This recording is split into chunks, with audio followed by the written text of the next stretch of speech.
Actually, not even for him. I'm really excited for us. Like, he's already covered at White House. I'm excited he agreed to come back. Yeah.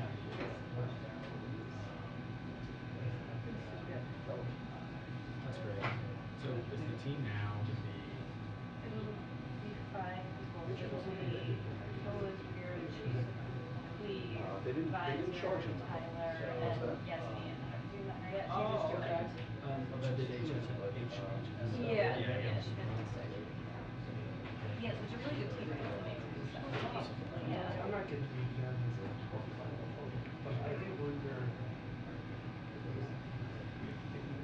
And then hopefully we can hold 6. No drowned ducklings. They're all saved. oh good. There were drones. For real? I'm like having one of those days where I've just been writing and organizing and just basically. If there is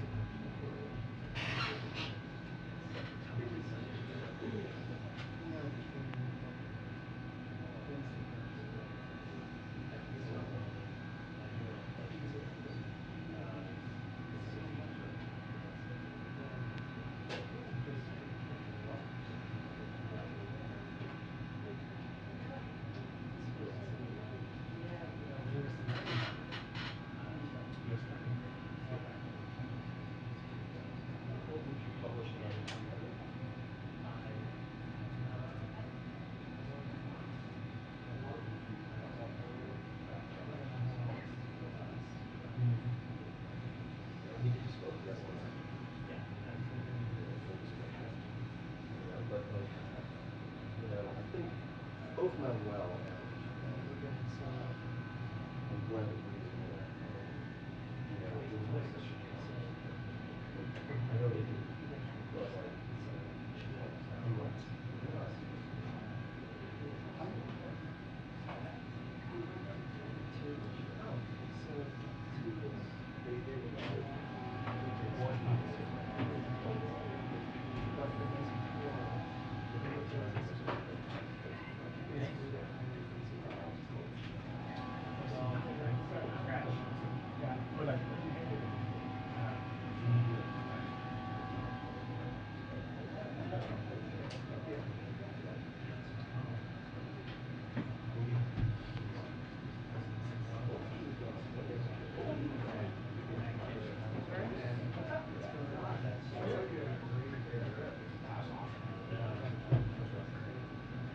First couple weeks was visiting family, kind of like immersing the kids in the culture.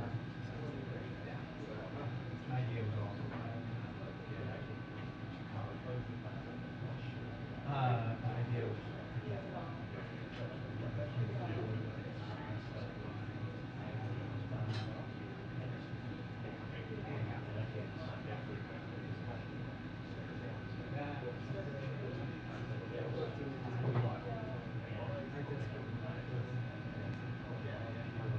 well, you guys probably would save your foreign trips to go back to France. And that's kind of different. I like to get out there. I mean, like, you have to balance obligation. I'll be honest with you, I'm not even much kid. So, Family ties up too. you guys got France, but also, it kind of like wipes out the test. Yeah, it does. I mean, we're talking about going back in September.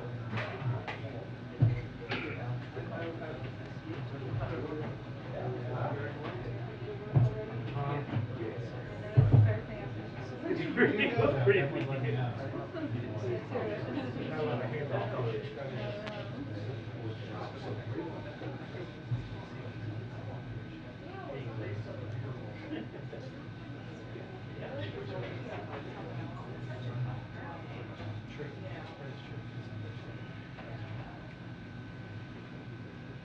I want to respond to you.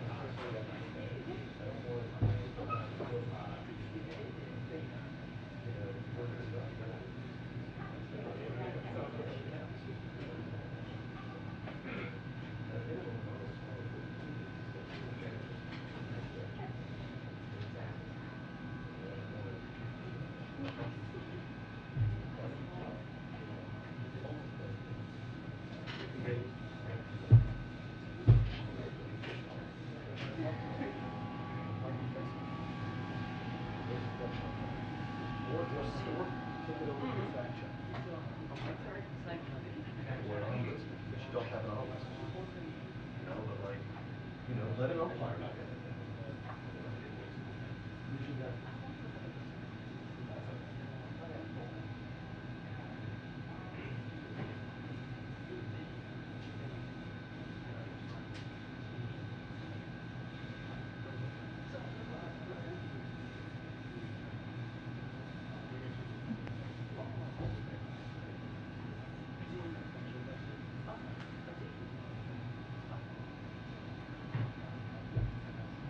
Well, I appreciate it.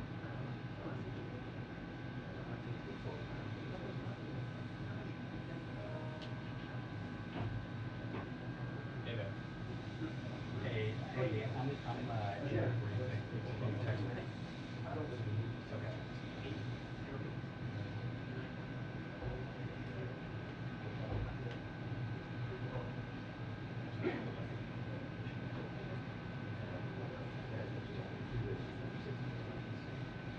Throwing up that this should have been disclosed yourselves. Have me pointed out since it was published to some light choice-making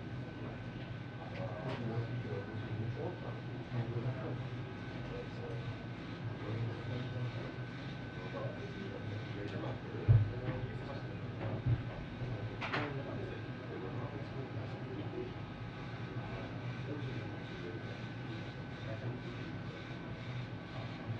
Whether I respond to it.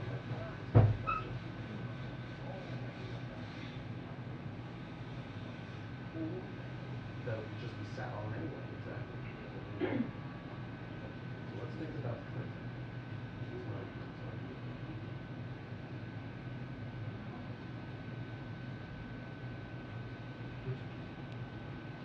Which is what the town of Johnston.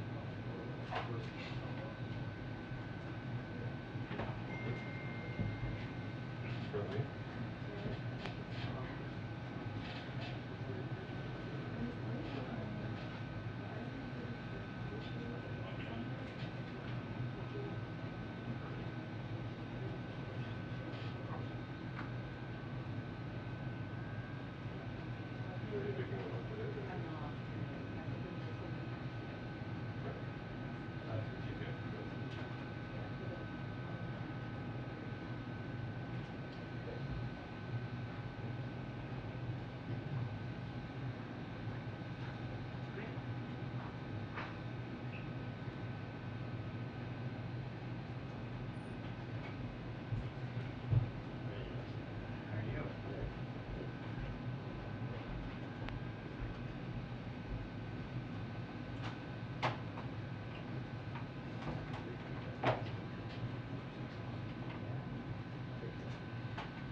This would be great.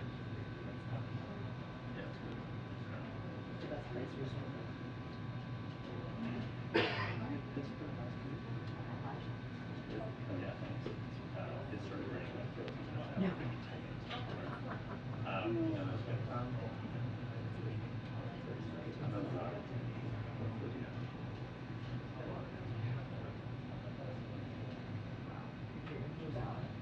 I know. I've not been back there since the hostages are leaving.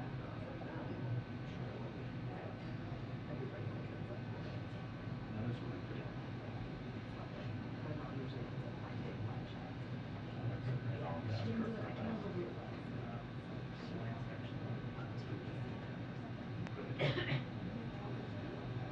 Like they did, luckily. I would love that. Oh my god. That would be so great. That's great. How's everything with you? How's the trip? Oh, yours. Oh, really? Jesus, that's some special observation. Right. What's the economics, I guess, but not as much. Much bigger than that.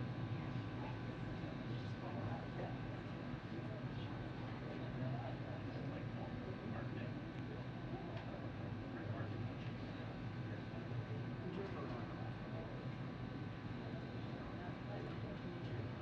Yeah, exactly.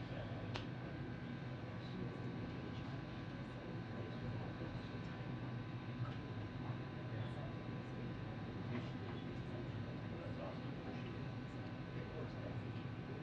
Oh, great. That's awesome.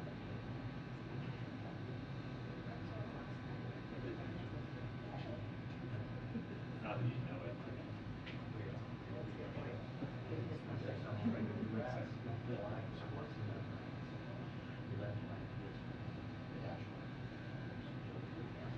Underreach.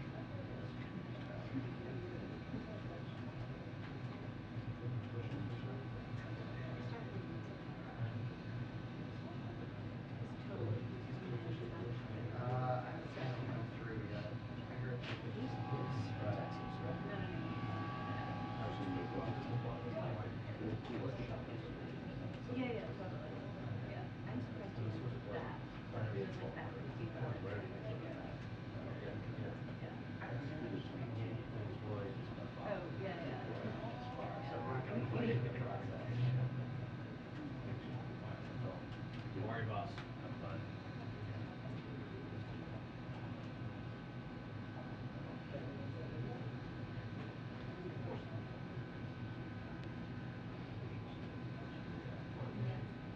So, what are you doing?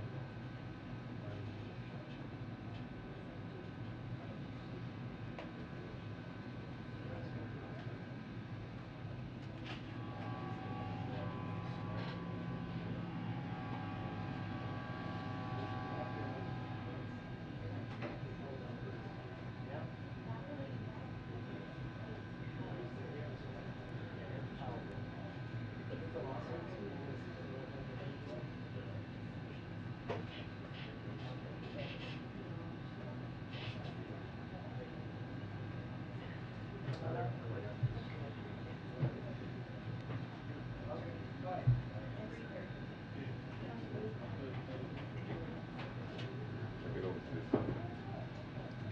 Yep, there you go.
It's like we're not going anywhere.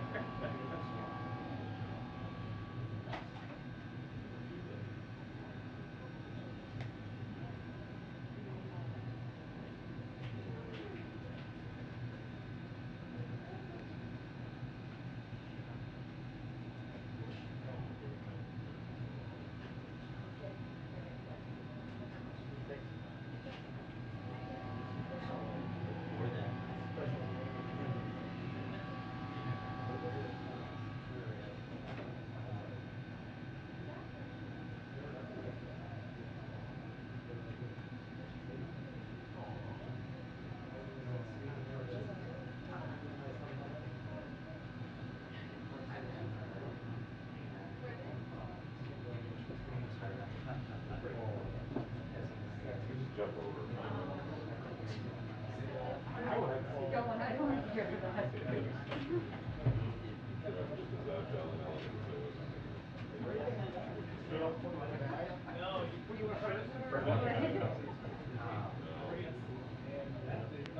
Oh, really? They didn't want to like walk in towards the fountain, so I don't know if they ended up in the fountain or not. Yeah. It is a national park. Yeah. Yeah. That's why we got so many rats.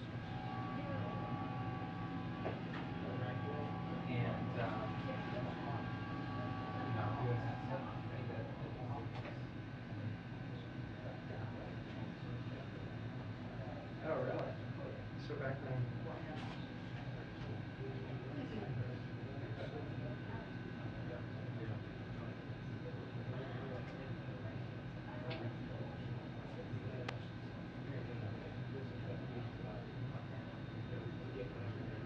Bring it back.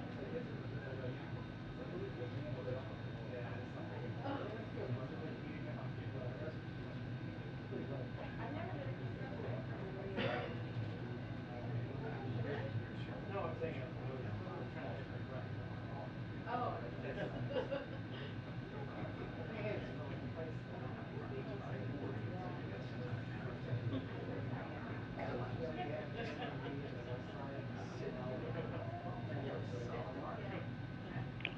Two-minute warning to press briefing, 2-minute warning to press briefing.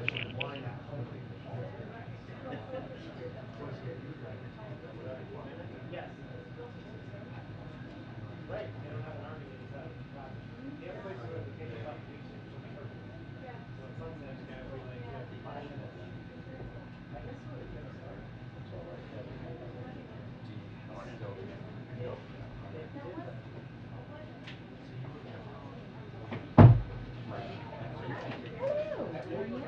are you?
Hello. Good afternoon, everybody. Okay, so today we are joined by John Kirby, NSC Coordinator for Strategic Communications. Kirby is here to share an update on Russia's activities in Ukraine and answer a few questions. So, Kirby, the floor is yours. Thank you, Karine. Good afternoon, everybody. So I wanted to let you know that we have information today, including from downgraded intelligence, that we're able to share with you about how Russia is laying the groundwork to annex Ukrainian territory that it controls in direct violation of Ukraine's sovereignty. We are seeing ample evidence in the intelligence and in the public domain that Russia intends to try to annex additional Ukrainian territory. Russia is beginning to roll out a version of what you could call an annexation playbook, very similar to the one we saw in 2014. Already, Russia is installing illegitimate proxy officials in the areas of Ukraine that are under its control. And we know their next moves. First, these proxy officials will arrange sham referenda on joining Russia. Then, Russia will use those sham referenda as a basis to try to claim annexation of sovereign Ukrainian territory. The Russian government is reviewing detailed plans to purportedly annex a number of regions in Ukraine, including Kherson, Zaporizhia, all of Donetsk and Luhansk oblasts. Russia is attempting to set the conditions on the ground by seeking to establish branches of Russian banks, to establish the ruble as the default currency in these areas, and to sabotage civilian internet access. Russia's security services continue to target Ukrainians that they believe to be associated with resistance activities. In Kherson, for example, Russia is taking control of broadcasting towers, establishing loyalist security forces, replacing telecommunications infrastructure, forcing residents to apply for Russian citizenship, and issuing Russian passports. Russia is also installing loyalists in areas of Ukraine that it controls, including a man named Sergei Yeleseyev, a former Russian intelligence officer who has been put in charge of Kherson. Figures like Yeleseyev are Russian bureaucrats with absolutely no connection to Ukraine. No connection. The Kremlin has not disclosed a timeline for the referenda, but Russian proxies in these territories claim they will take place later this year, possibly in conjunction with Russia's September regional elections. So what are the implications? At the start of the year, Russia told the world that it was not planning to invade Ukraine, and now we're expected to believe that they're not going to plan to annex Ukrainian territory. Annexation by force would be a gross violation of the UN Charter, and we will not allow it to go unchallenged or unpunished. We will continue to provide Ukraine with historic levels of security assistance. Later this week, the administration will announce the next presidential drawdown package of weapons and equipment for Ukraine. It will be the 16th such drawdown to support Ukraine since the president took office. That package will include more HIMARS, that's highly mobile advanced rocket systems, which the Ukrainians have been using very effectively to make a difference on the battlefield. And it'll also include some additional rounds of multiple launch rocket systems and artillery ammunition. We're also going to continue to expose Russian plans so the world knows that any purported annexation is premeditated, illegal, and illegitimate. And we are sanctioning the Russian-installed puppets and proxies in areas of Ukraine that are under Russian control. For example, just last month, we sanctioned the illegitimate Russian-installed mayor of Melitopol, as well as the chairperson and deputy chairpersons of the so-called government of the DNR. So what next? If Russia nevertheless proceeds with their annexation plans, we're going to respond swiftly and severely, and in lockstep with our allies and partners. Russia will face additional sanctions and become even more of a global pariah than it is now.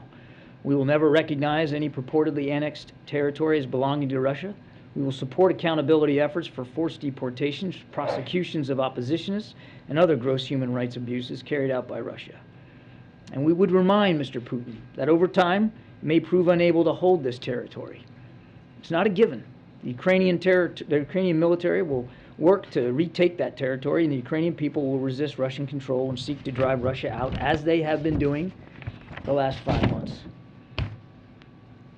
Russia already made a grave mistake with its invasion. It's achieved none of their strategic objectives.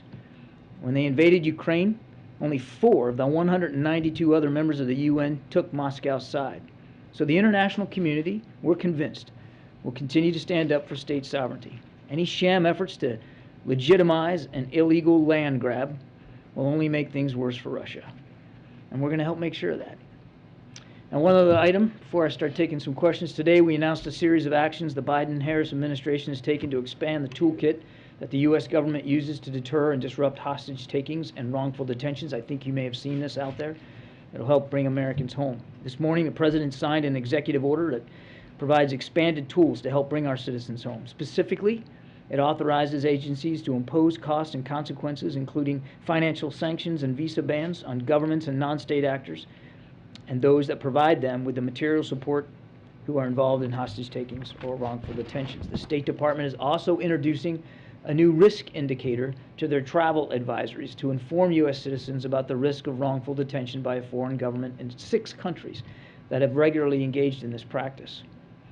This new indicator joins the existing K indicator, so it's a D indicator, the new one, the K indicator that covers the risk of kidnapping and hostage taking by non-state actors, as well as a range of other existing risk indicators for a country. These actions demonstrate President Biden's unwavering commitment to bringing home U.S. nationals held hostage and wrongfully detained, and to try to help prevent more Americans and their families from having to go through this kind of terrible ordeal. So with that, we'll take questions. Thanks, John. Given what you've said about Russia's annexation plans, what is the U.S. assessment of President Putin's visit to Iran and why he was willing to take such an unusual and risky trip at this time to meet with the Supreme Leader? Well, I'll let Mr. Putin speak for why he decided to go at this particular time, but I would say 3 things about this trip. 1, it shows the degree to which Mr. Putin and Russia are increasingly isolated. Now they have to turn to Iran for help. 2, it shows the degree to which his own defense industrial base is having a hard time keeping up with his unprovoked war in Ukraine. We already know that in respect to precision-guided munitions and advanced systems, tanks, even aircraft, he's having trouble, particularly with the microelectronics because of the sanctions and export controls. And we already know that even without that, his defense industrial base is challenged because of the rate of operation, the pace of operations in Ukraine. And then the third thing I think this indicates is the degree to which he has absolutely no intention of stopping the war and sitting down in good faith and a negotiated settlement with Mr. Zelensky. He has every intention, quite the contrary, because now he wants to go buy several hundred UAVs to continue to prosecute this illegal war and to continue to kill Ukrainians. Oh, and what does the U.S. know about the meeting that President Putin had in Iran with Turkish leader Erdogan and what it could mean for reinstating Ukrainian grain exports? I'll let them speak to their meetings. I don't know what was on the agenda for that. We are mindful of the talks that have been ongoing between Turkey, Russia, and Ukraine about grain exports. And we hope for progress in those talks. But we're clear-eyed about it. We're clear-eyed about Russia's ambitions here. We're clear-eyed about the fact that there's basically a blockade in the Black Sea. So while we certainly welcome Mr. Erdogan's leadership in here, and the President has thanked him for that leadership, with trying to come up with a negotiated solution here to get the grain out, it's unfortunate that he even has to have those talks, because there's a blockade that Russia could stop today. They could take their ships out of the Black Sea, they could let that grain go, and alleviate a lot of food security problems, not just in Europe, but in the Middle East and Africa or elsewhere around the world. So again, we're hopeful that there can be some sort of arrangement to get that grain out of there.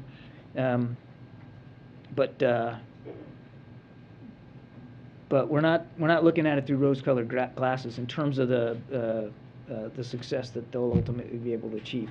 The only thing I'd add to that is it's good to see Ukraine at the table in these discussions, and that's as it should be.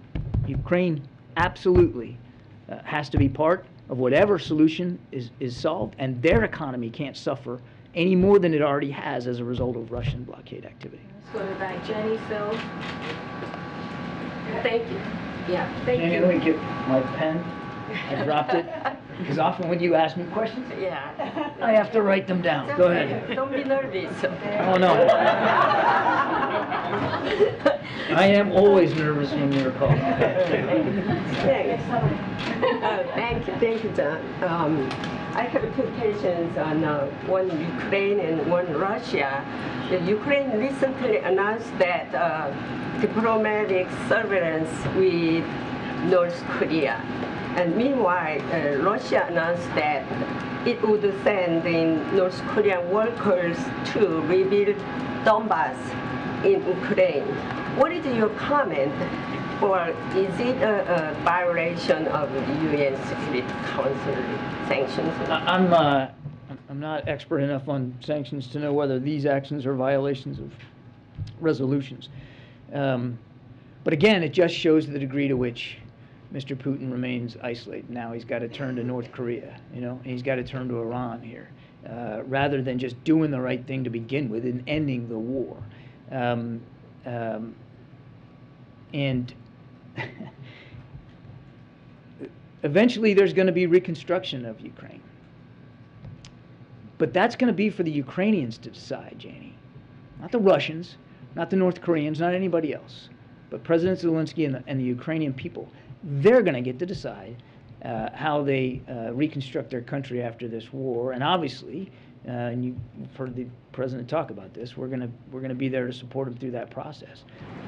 The goal right now, and we can't forget what it is right now, and as I mentioned it in my opening statement, is to continue to help Ukraine defend itself against this aggression inside their country, making sure that Mr. Zelensky and the Ukrainian armed forces have what they need to continue to fight back and to reclaim their sovereignty. That's what matters right now. Thank you, Karine. I'd like to ask you, sir, a question about some of the comments that the president made when he was in Spain last month. But before that, rewinding to some of your statements moments ago, you said that Russia over time may prove unable to hold the territory that they're annexing. I'm wondering, what does that mean in terms of the U.S. commitment to Ukraine? Are we talking about, backing some sort of military operation for the Ukrainians to take back territory that was taken from them, or was that a more general statement about diplomatic pressure? There's no change to our policy with respect to helping Ukraine defend itself. Now, we help provide them the training that they need in some of these advanced systems and the systems themselves. And I would remind you that it's not just the United States, some 50 other countries. In fact, Secretary Austin is going to be holding yet another iteration of the Ukraine Contact Group this week. And I suspect you'll see additional international contributions to Ukrainian security assistance. And we give that material to them. We give them the training if they need it. Mr. Zelensky and his chain of command, they determine how they're going to use it.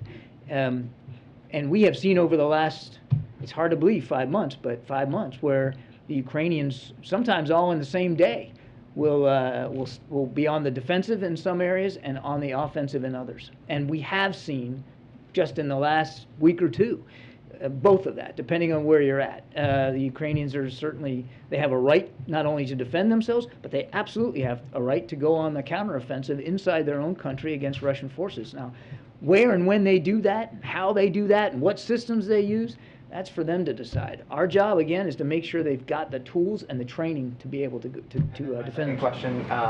President Biden announced last month that he was going to be sending 2 more destroyers to Rota, Spain. I think the number is going from 4 to 6. That's right. And I guess I'm wondering, why is the president sending these warships to the Mediterranean to defend the Spanish coast there? I mean, this is a country that spends about 1% of its GDP on total defense, when there seems to be an increasingly serious threat in the Indo-Pacific from China. I mean, shouldn't Spain step up? Shouldn't the Italians or French, patrol their own waters so that we can have a free hand on the other side of the world? This is one of the very few questions I'll probably ever get that are right down my lane. I knew you were coming to that. And I served as a young officer in the Med on a couple of different deployments. I mean, so a home port is just where the ship stays. Right. It doesn't mean that the ship is just there to sail in the waters off of Spain. And so the 4 destroyers that we have in the Mediterranean right now they patrol the Mediterranean. And frankly, there are times when they'll patrol into the North Atlantic. It's just having them in Spain is what we call forward deployed. It's like we have an aircraft carrier and warships in Japan, forward deployed. We have ships forward deployed into the Middle East based in Bahrain. It's just a place it shortens the time and distance to get them on station where they might need to be. And it's this decision by the president to add 2 destroyers to the 4 that are already there, I think is indicative of what the president has said many times. The security environment in Europe is different now. It has changed. Not is changing, not will change, has changed. And we need to meet that. This is just one of many moves and that the president spoke to in Madrid and at the G7 that were taken to improve our military posture on NATO's eastern flank. And some of those moves will be permanent in addition to the 2 ships, and it's going to take a little while for them to get there, to be permanently home based there. So it's not going to happen tomorrow, but we're going to put a headquarters forward command element in Poland, first time ever. We're going to make more regular more routine, I should say, the rotational deployments of Army land forces throughout the eastern flank as well. So it's all part and parcel of a larger effort by the United States to make sure that we are able to meet our Article 5 commitment to our NATO allies, particularly on the eastern flank. We're not emphasizing one theater at the expense of another? Oh, you have to do both. And I'm glad you followed up on that. I mean, we already have 60% of the United States Navy either in or based in the Indo-Pacific. There's already a robust military capability in that part of the world, and we have no intention whatsoever of decreasing that focus and that energy there. You've heard Secretary Austin talk about China being the pacing challenge for the United States military, and that's exactly how they're treating it. Take a look at the budget that we just submitted for 23, and you'll see chapter and verse how the United States military is really trying to make sure they're investing in the kinds of capabilities that we're going to need in the Indo-Pacific to face that pacing challenge. Look, the United States military is a global power, and you have to be focused on all kinds of different regions and face all kinds of different threats. The president was just in the Middle East because that too is an important area for our national security interests. We can do more than one. Thank you, sir. Yeah. Quick question, just to sort of follow up on what you said about U.S. responding to any sort of annexation attempts. What kind of options are available to the U.S. If you were to respond? Yeah, I talked about that a little bit in the open. We certainly have additional sanctions we could employ. We could strengthen the ones that are already in place. We can further try to make it harder, squeeze Mr. Putin's ability to wage war. Waging war is an expensive business. He now he's facing inflation of up to, thanks to all the international pressure, he's already facing inflation of up to 20%. His imports have fallen by 40%. The Russian stock market fell by about 30% recently. I mean, this has not been without costs, and we can raise those costs on him. Are you expecting to do any of that in the next few years? I don't have anything to announce today. We wanted to make it clear today what we're seeing, and we've already, as I said in my opening statement, started to sanction some of these so-called officials. So I don't have any new announcements to make today, but we just wanted to make very plain for the American people what we're seeing and make it very plain to Mr. Putin that nobody's fooled by it. We know he's just dusting off the old playbook from 2014, and we're going to be watching this closely. Last point, and it's important, I know I say it all the time, but it's not just the United States. The international community is wise to this as well, and we fully expect that our allies and partners will participate in any additional pressure put on Mr. Putin. Go ahead, Jeff. Yeah. Hi, John. I wonder if we could change topics a bit here. You've long talked about how climate change is a national security issue for the country.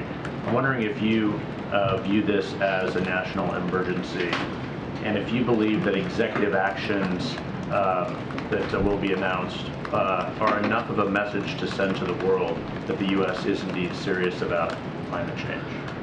I'm not going to get ahead of any announcements on specific actions with respect to climate. But let me take a step back. I mean, the Pentagon has noted, not just in this administration, but even the previous one, that climate change is a national security issue. Geez, Jeff, I mean, not only does it affect our infrastructure, and you're already starting to see military bases like Norfolk Naval Base having to invest millions of dollars to try to improve their infrastructure because of rising sea levels. So it has an impact on our infrastructure. It has an impact on our readiness because you're seeing it now, even in the wildfires, where so many National Guardsmen are being called out, and God love them for that. But those are important tasks and missions, but it takes away from other tasks and missions when it comes to defending the United States. So there's an impact on our own readiness just because our troops, our sailors, our Marines, our airmen, our Coast Guardsmen are being called out to respond to natural disasters, which are getting worse because of climate change. And then lastly, it's a driver of actual missions because climate change creates instability, which creates insecurity in some places, and you can end up, the fighting in Syria started really as a result of a drought.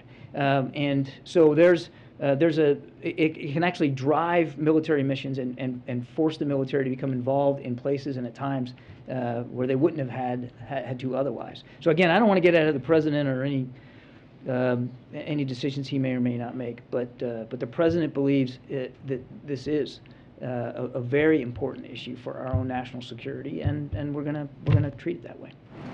Back to Iran and Russia, and if I may, a quick one on the executive order from today. Jake Sullivan had said last week that Iran was preparing to train Russian forces to use armed drones in Ukraine starting this month. Does the U.S. have an indication that those training sessions have started, or that Iran has actually given those drones to Russia?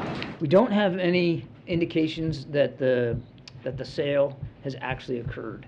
And so therefore we wouldn't have any indications that there's been training done on them. And I don't want us to get lost in the details here. I mean, I know it's important. Obviously, we wouldn't have talked about it if it wasn't. But it is an indication of how much more desperate Mr. Putin's becoming in terms of his own defense industrial base and the degree to which he wants to continue to prosecute this war. Now, a lot of it's going to depend on how many does he buy, what kind of capabilities they have. But the Iranians have a domestic production capability of drones, and those drones have lethal capabilities. We've seen that for ourselves in the attacks that they have perpetrated in Iraq and in Syria against our own troops and against our own facilities there. So we're watching this closely, and we're taking it seriously. And on the executive order from today, how quickly might we see sanctions on people or countries that the U.S. considers responsible for detaining Americans wrongfully right now? And how might this impact or play into the cases of Brittany Griner or Paul Whelan? I don't want to get ahead of any decision space here. That's not my role today. These are additional tools that the CEO gives us, including the ability to levy additional sanctions. So again, I'm not going to preview anything or get ahead. Last thing I'd say on this is that the president remains laser focused on these cases and in constant touch with his national security team and with our special presidential envoy for hostage affairs on all these cases, including, of course, Mr. Whelan and Mrs. Griner. Thank you, Karine. On the Iran nuclear deal talks, John, just wanted to get your view on this. Wendy Sherman said last week it's in Iran's best interest to make a deal. They would get sanctions relief, they would improve their economy and sell their oil again, and the world needs their oil so they can get a good price for it. So I'm asking, is the White House viewing sanctions relief for Iran as a way to bring down gas prices? The administration is looking at a return to the JCPOA, the Iran deal, to prevent Iran from obtaining a nuclear weapon. That's the goal. And you heard the president talk about this on the trip. No problem in the Middle East, none, gets easier to solve if Iran has a nuclear weapon. That's the goal of the Iran deal. Now look, there's a deal on the table. And the onus is on Iran now to decide whether they're going to take that deal. If they take that deal, yes, sanctions relief will be a part of it, as it was before the previous administration pulled out of it. But the goal, the objective, the purpose is to prevent Iran from getting a nuclear weapon. So how should we understand her statement then? Because the president's whole strategy when he was on his Middle East tour was to counter Iran, but her language makes it seem like maybe they're not so bad if they bring down gas prices, which has been hurting the president in the polls, obviously. Well, look, I mean, there's obviously a potentially tangential benefit should they sign into the deal and actually stop spinning their centrifuges and come into compliance and allow themselves to be back inside the most rigid inspection regime ever in an arms control agreement, which would include potentially sanctions relief, which would include obviously some economic breathing space for them to do things potentially on the oil market. But again, Jackie, that's not the purpose here. The purpose is to try to prevent them from having a nuclear weapons capability. That's the goal. That's what it's all about. One last question on this statement from Iran that they can produce a nuclear bomb if they want to, but they haven't made that decision. It comes after Biden and the Israeli Prime Minister publicly disagreed on the best way to counter Iran. You know, how concerning is it that Putin's meeting with Iran right after Iran said that they can build a bomb if they want to? Again, I'll let those leaders speak for the timing of this visit. What we're focused on is making sure Ukraine can continue to defend itself. And obviously it looks like potentially they're going to have to learn to defend themselves from these Iranian drones. And as you saw on the trip in the Middle East, the president's focused on an integrated, more stable, more secure Middle East. And you can't get there. You can't have that as an outcome if Iran builds a nuclear weapon. And they're closer to it today than they were 5 years ago. The president understands that sense of urgency, which is why he wanted his team to negotiate this deal. And now the negotiations are complete. So we're close. Iran just has to agree to accept that deal, come back into compliance. That won't solve all the problems. Not at all. It'll solve if they come back into compliance and submit to the inspections and a reduction in their stockpiles. It'll certainly help solve the more urgent problem now of their burgeoning nuclear capability. But it won't necessarily solve their developing ballistic missile capability, which continues to improve. It won't necessarily solve their support for terrorist networks in the region. It won't solve the threats to maritime security in the Gulf that we continue to see out of Iran, and it potentially couldn't, won't solve all problems in Yemen. Although we're glad for this ceasefire. So we're still going to have to stay focused on all those other issues, which is again why the president's trip was so important. Thank you, Karine. John, first on the Russian annex, and then if I could ask a China question. On the Russia annexation comments that you're making, can you talk a little bit more about what specifically is new in the downgraded intelligence that you brought up? I mean, the administration has been warning about sham elections, about referendums since the spring. Kyrgyzstan has been named in the past as possibly a place this could happen. So what are you saying that is new in the last few weeks that you did not know before? I have to be somewhat careful in answering the question because we're talking about some declassified intelligence. I would point you to some of the specificity in my open comments about some of the individuals, some of the locations, and then just the modalities, I think, of how the Russians plan to pursue this in time and space. And it's really about as far as I'm able to go. But we know this is going to be a concerted effort here. And some of it is in parallel to the incremental territorial gains that they're making. And some of the designs here are a representation of the frustration that they haven't had as much success in territorial gains as they've had in the past. But is this more of an incremental advancement in that theory of Russia trying to annex? I mean, we've just been hearing about it for a while, so I mean, I'm just trying to gauge how different is this than what's been going on for a while now? This is out of the playbook, and we've seen them do it in the past. What we're seeing now is a more concerted, more strategic effort, and I think that's really about as far as I can go. On China tariffs, I asked Karine about this yesterday and talked about the efforts of the administration kind of address that and resolve concerns that they have about what Trump did. Can you talk about a little bit about where efforts to ease those tariffs is and when we might see some of the things that Biden has said is expected to come out of that? I don't have anything new for you today, and I certainly can't add to what Karine said yesterday. The president's looking at this. He wants to make sure that he makes the best decisions for the American people and for the American economy, and I'm certainly not going to get ahead of that. He's taking this very seriously, as he should. Yeah, I'm going to take two from the back. Yeah, Ed, and then the gentleman behind you. Thank you. So I want to ask you about oil in Saudi Arabia. So should we expect an announcement then from on August 3rd from OPEC or Saudi Arabia about increasing oil production because of the president's visit? I'm certainly not going to speak for OPEC. They get to make their decisions and speak to them. I would point you to what the president said when we were in Jeddah, that the discussions on energy security were quite constructive, and that he expects that it's possible that we could see some movement here in the next 2 to 3 weeks. And so we're just going to watch that and see how it goes. Important to remember, and I think he also reminded that OPEC plus 3 has already increased by 50%, planned increases in July and August. That's been helpful. In addition to the 1 million barrels a day that the president has released from the strategic reserve, all that oil has helped stabilize the market, and the price still hovers around 100. That's because the market likes stability, and so those additions have created that kind of breathing space for the prices at the pump to start to come down. So we'll see where it goes. The discussions both at the GCC and bilaterally with the Saudis, again, we're very constructive when it comes to energy, and we'll be watching.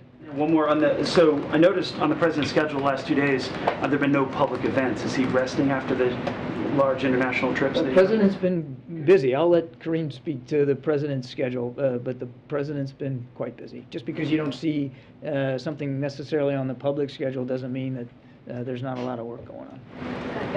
Gentleman in the back. Yeah. Thank you.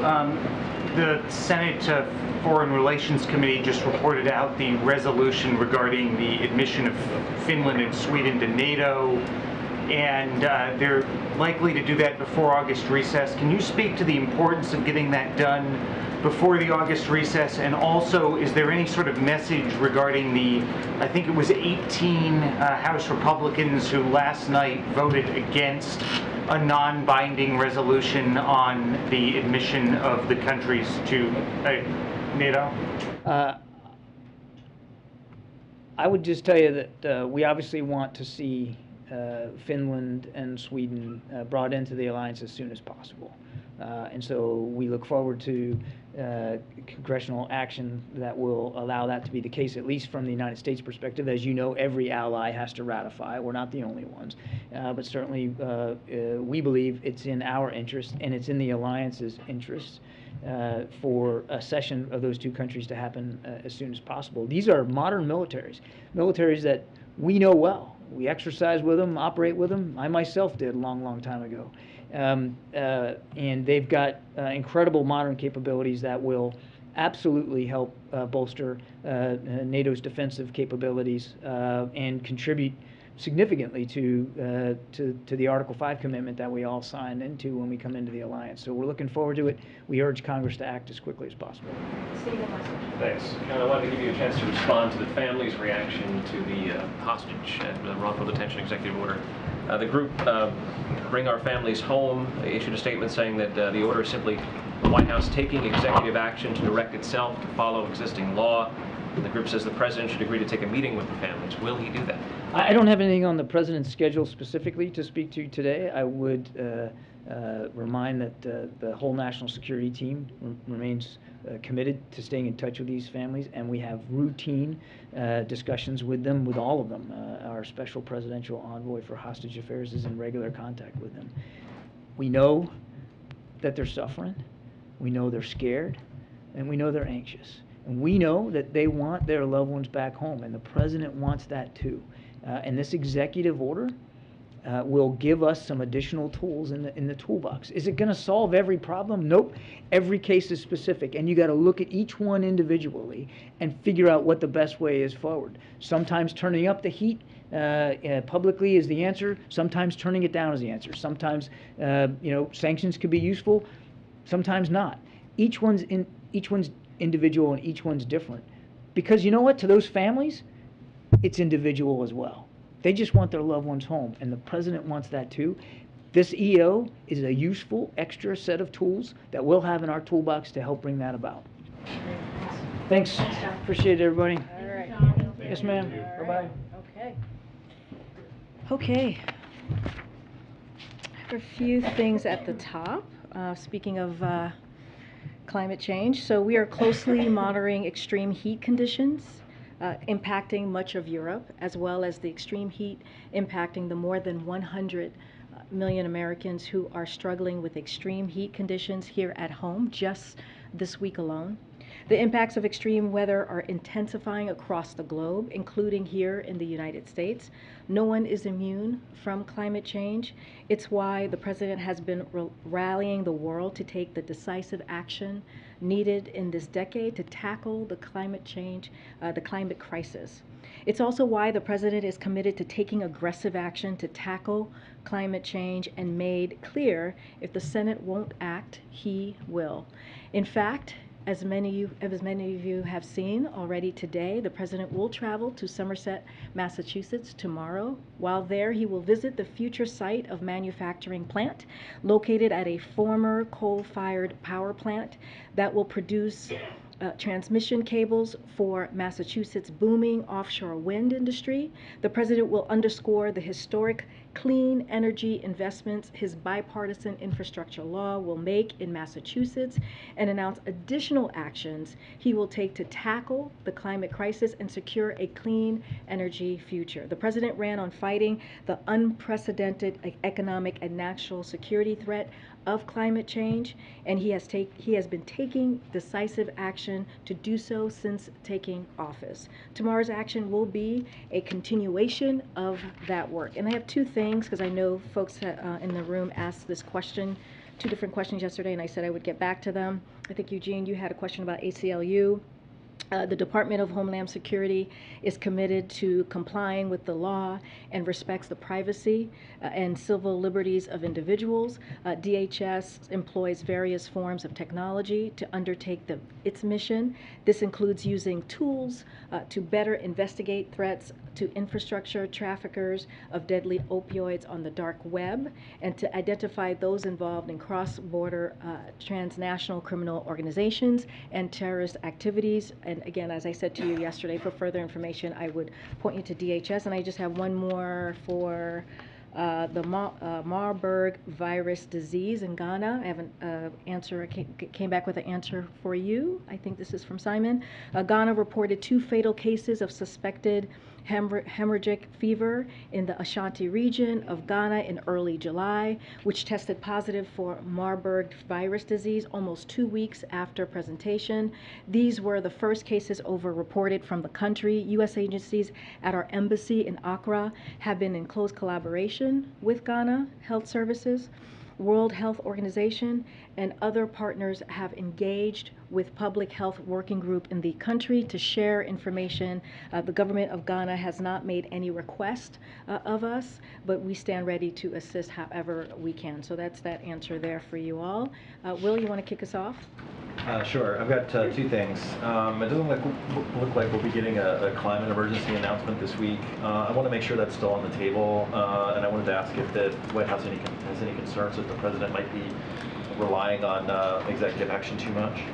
So to answer your first question, look, one thing that I just want to step back and just lay out for all of you, when the president was one of the first in Congress when he was a senator to ring the bell, the alarm bell on climate crisis. So this is an issue that has been front of mind for him. This is an issue that has been, when it comes to the climate crisis, a priority, and taking action is something that he said he will do if Congress won't, and he has been taking action as we have, as I had just stated in my opening remarks, since he's taken office. So he's going to take, as I said, additional climate actions in that vein tomorrow, and he's going to continue. He's not going to just stop with the actions of tomorrow. But I would not plan a announcement this week on national climate emergency. Again, everything is on the table. It's just not going to be this week on that decision. Another matter, Senator Manchin is rejecting the global tax deal that Secretary Yellen negotiated with like 100+ countries. What will happen if those countries move ahead with the deal and the U.S. doesn't?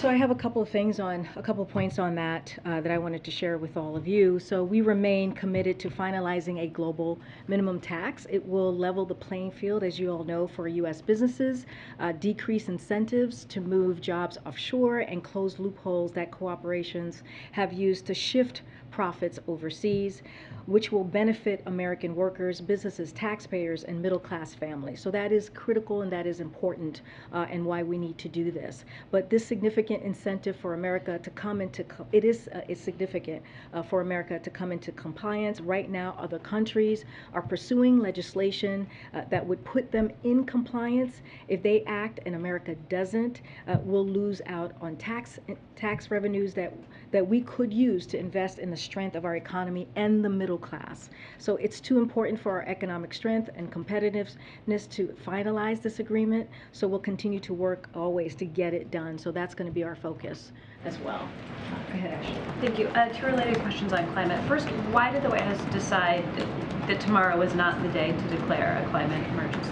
I mean, what I can say is the president's going to do everything that he can to take action. Again, climate crisis, taking climate action is critical. It's important. You heard Kirby talk about our national security, how it threatens our national security, how it threatens the economy. And what the president wants to continue to do is make sure that we're lowering energy costs for the American family. Again, everything is on the table. I'm not going to go into private discussions, policy discussions, or get ahead of the president at this time. He's going to make some announcements today. What I can say, this climate emergency is not going to happen tomorrow, but we still have it on the table, and I don't have a date circle on the calendar. When it does happen, can you talk a little bit about what specific tools it would then give the administration and what specifically you would use it for and do? So one thing that I just wanted to make clear, because some folks were asking about the abortion piece, the emergency abortion piece. So just wanted to lay out. So look, we haven't ruled out a public health emergency, as I just laid out, and so we're just still moving forward with the options that we potentially have in front of us. Everything is on the table, but declaring a public health emergency is very different from declaring a climate emergency. Each unlocks a different set of authorities and a different pot of funding, and so that's one way to think about that. So one of the reasons I wanted to bring this up, because we've heard this, and so comparing one against the other as a reflection of priority would not be accurate. But again, it's on the table. We don't have anything to announce at this time, and the president will speak more on what it is, how he wants to move forward. On those differences, is it a bigger pot of money it unlocks? I know that was one of the concerns the administration had about the public health emergency, and are there any other specifics you can share about how you could use a climate declaration? So I don't have any specifics or anything to move further on what I just stated, but you're right. When Jen Klein was here just almost 2 weeks ago, she talked about how in the pot of money for the abortion pieces, there was just tens of thousands of dollars there. So there was some feeling that we didn't know exactly how that would work. But she did state that it would be still on the table and that we were still thinking through it. But as far as what's in the climate side, I just don't have more information to share. Are there any downsides to declaring a climate national emergency? Right now, like I said, it's not on the table for this week. We're still considering it. I don't have the upside or the downsides of it. As you can imagine, and I have said, this is an important priority when it comes to getting to clean energy, when it comes to dealing with climate crisis, when it comes to taking action. So the president is going to continue to make sure he's doing everything that he can to deal with the threats of climate change. I just don't have specifics on the pros and the cons, but it is still on the table. When you talk about actions for tomorrow, should we assume that he'll be signing executive actions to announce tomorrow? Jeff, I just don't want to get ahead of the president. Again, he's going to make some announcement. Call on this later to explain what he's doing. There might be. I just don't have one to announce. We normally do, to your point. We usually have background calls when we're ready, and we usually invite all of you. I just don't have one to announce. There might be in the next couple of hours. I just don't have anything to share at this point. Involved in these meetings today, or what exactly has he been doing yesterday and today? So he's been in meetings. I was scheduled to meet with him today in the Oval Office. So he's been meeting with his senior staff. He's been meeting with a staff. I think some of you may have seen him when the First Lady of Ukraine was visiting with our First Lady. I believe you saw him very briefly. So he's just been very busy dealing with the issues of the American people and meeting with his staff and senior staff the last 2 days. Okay. Just a quick one on climate emergency and public health emergency. How concerned is the White House it may land up sort of angering female voters if it does sort of go ahead and announce a climate emergency ahead of a public health emergency, considering you haven't seen such an announcement after Roe? Is that why maybe the timing has been moved, or? No, I wouldn't look into. I wouldn't make that into an issue. Both of those things are still on the table. We just haven't announced them or made a decision yet. I just laid out what the difference is between when you look at a public health emergency on the abortion side, when you look at a public health emergency more so on the abortion side, but the difference between the two, we just don't. They're both on the table. We just haven't made an announcement on that yet. Did say that he's asked his administration to see if he has the authority to declare a public health emergency. Is there sort of any update into that work to see if he has the authority ultimately to declare something like that? Again, we're looking at all options. Everything's on the table. We just haven't made a decision on this yet. Thanks, Karine. The mayors of New York City and D.C. are calling for more federal resources to assist with asylum seekers who are being bused to those cities from Texas and Arizona. They've had thousands of people arriving over the past couple of weeks. Mayor Bowser here in D.C. said that these people are being tricked.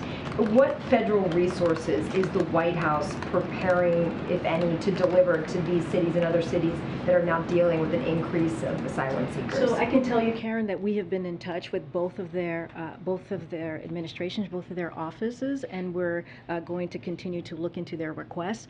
I don't have further than that to share, but we have been in touch with Mayor Bowser's office, and we have been in touch with Mayor Adams' office. Could be resources that can be given. Right now, I can tell you that FEMA is the lead agency on this, and so I would point you to them on any more information or details that they can provide. And then on the other end of it, some advocates say that the governors of these states are using these migrants as pawns. Has the White House reached out to those governors and said, don't send these people to these cities on the East Coast? So as you know, we're in constant communication and contact with governors just across the country. I don't have anything specific to that.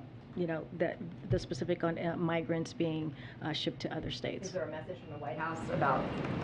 I think we have. This has come up before, I believe, a couple of months ago, and I think we believe it's shameful that some governors are using migrants as a political tool, as a political play, when we should be making sure that we're doing everything that we can to help folks who are coming into this process in a legal way, and making sure that we do this in a safe way and respectful way. And I think it's shameful that that is happening. Thanks, Karine.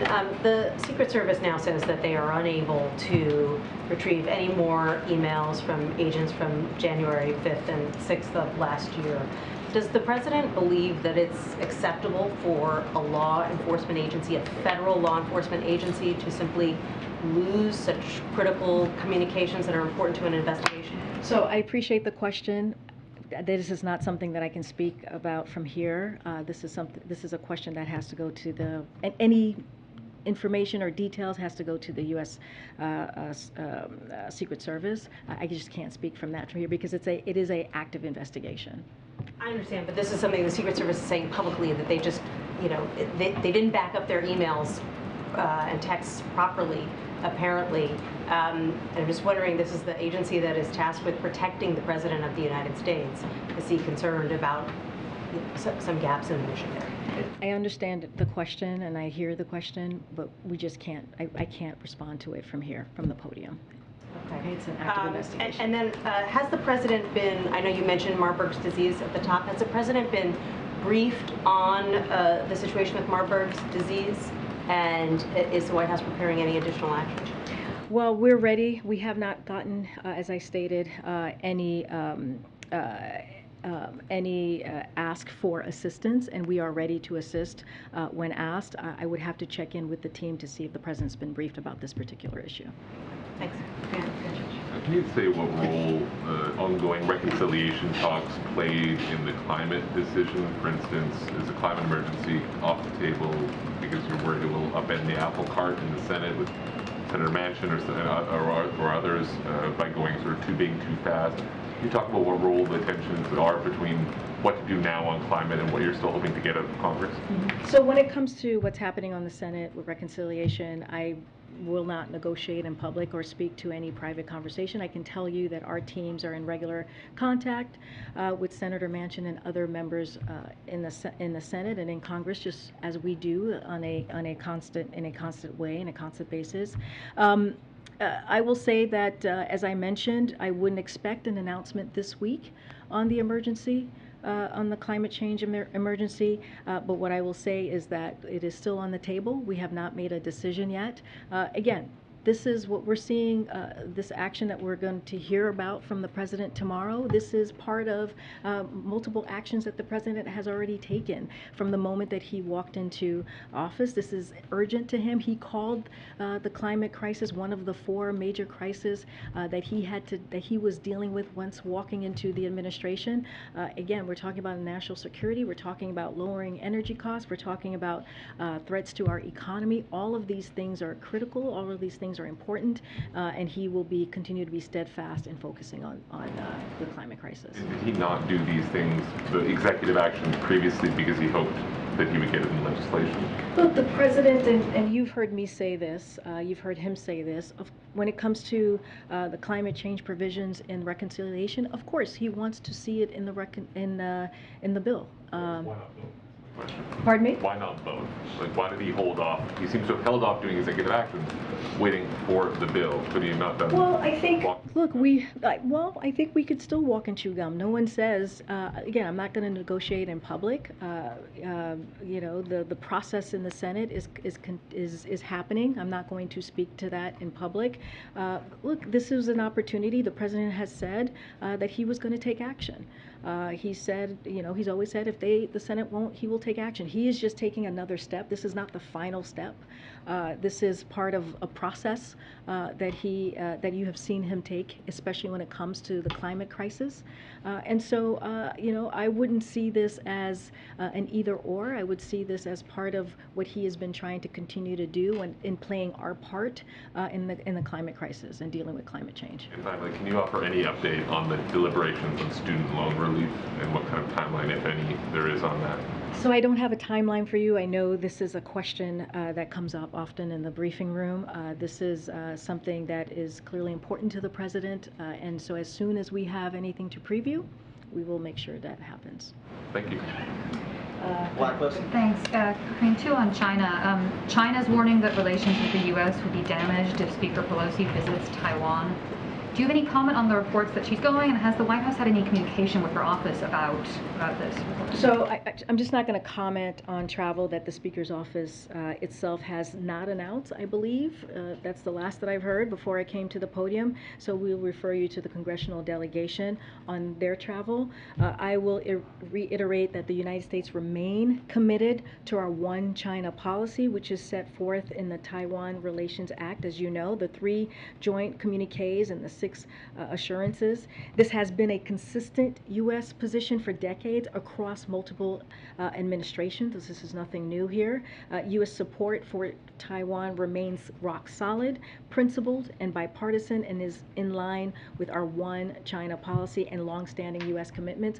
But from what I understand, there has been no announcement, and I'm certainly not going to comment on her travels at this time. Any update on when President Biden may speak or have a phone call with President Xi? And that's been as you know, they spoke recently, not too long ago. and I've said this before, we are keeping the lines of communication, of dialogue open. There has been staff-to-staff communications over the last several months since the last time the President spoke to President Xi. I don't have anything to preview on the next conversation. You're at your time. Really? Do you want more? Oh, yeah. I'm at my time. Okay. I'll go around. Go ahead, Mike. Karine, a question on the Respect for Marriage Act. The President, after Dobbs, said that he believed the right to privacy was at risk. Obviously, you yesterday said that the administration supports this bill. We're seeing some Republican lawmakers in the House come out in favor of it, and McConnell says he won't preview his vote on it until it reaches the Senate. So do you believe that Senate passage is actually in reach, and what is the President doing to get it closer to that? So as you know, and I said this yesterday, this is an issue when it comes to the right to marry, loving who you want to love. The President has been supportive of that for many, many years, clearly before he was a president, and he has been very vocal. And so first I want to say that he strongly supports the bill. As you heard me say yesterday, he's grateful that this has bipartisan support in the House as we're seeing it. Right now there is a SAP, a Statement of Administration Policy, that we sent out to continue to show our support. Look, the President is always going to continue to speak on equal rights, especially as it relates it to this particular piece on LGBTQ rights, marriage equality. This is not something that he will not stop talking about. He will make sure he is very clear. It's a priority for him, hence why we did the SAP. But I do want to take a step back because I know that this has bipartisan support. You know, the exact reason for why this bill is being voted on is because of Republicans' assault on the recognition of Americans' right to privacy, which has been recognized and upheld over decades by judges appointed by a wide range of presidents. That puts us here. That is why the House,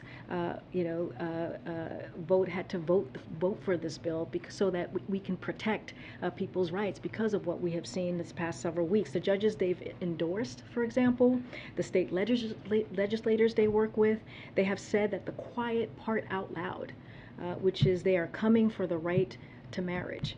Justice Thomas, as I have said many times before, right here in this briefing room, as the President has said explicitly in his concurring opinion, said this. He was very clear about this. So we need this legislation and urge Congress to move as quickly as possible. And it's something the vast majority of the country supports, just like they support restoring Roe, which is a priority for the President, stopping a national ban that we're seeing from the ultra MAGA who wants to make a national ban when it comes to abortion. So we have to continue to speak out, and the President's going to continue to urge for Congress to act. Just a follow-up on that question. Is the White House speaking to Republicans about this bill, Senate Republicans about the bill? Because we are starting to see even some of the Republicans in the Senate say they would be interested in passing the bill if it came. And so we support that. That is something that we are grateful to see. We are grateful to see. Look, we have multiple conversations with members in Congress, whether it's a Republican or Democrat. This is something our office does pretty regularly, the Office of Legislative Affairs. I don't have anything specific to share on the different conversations on this, but certainly we are in constant touch with members of Congress and their staff. And what do you have to say to climate activists who feel like President Biden isn't being urgent enough? So, 20% of the U.S. population, about 60 million people, are going to see temperatures above 100 degrees Fahrenheit over the next few days. They're constantly seeing how the Supreme Court is taking some of the power away from the agencies to do that work, and they want to see President Biden do more and do it quickly. We talked about him possibly doing this emergency declaration, and that not being on the table. Why not just do it if it is so urgent, as you guys said? So again, So he is going to take an action tomorrow, right? That's why we're going to Massachusetts. I'm not going to get ahead of the president. Hopefully we'll have a background call like we normally do to share specifically what that looks like. I would disagree with the characterization of your question. The president has been one of the first folks in amongst the members on the Hill when he was senator to ring the bell, to ring the alarm bell on climate crisis. He has taken action. He has been, he has said when he walked in that the climate crisis was one of the crises, the 4 crises that he had to deal with. He has taken action to meet the goals, very big goals, if you will, that he wants this country, our country, to make in order to deal with the climate crisis, and he'll continue to do that. And so, again, this is one step. This is a continuing step of other steps that he has taken this past year, and we'll see more actions from this president. Thanks, guys. Thank you.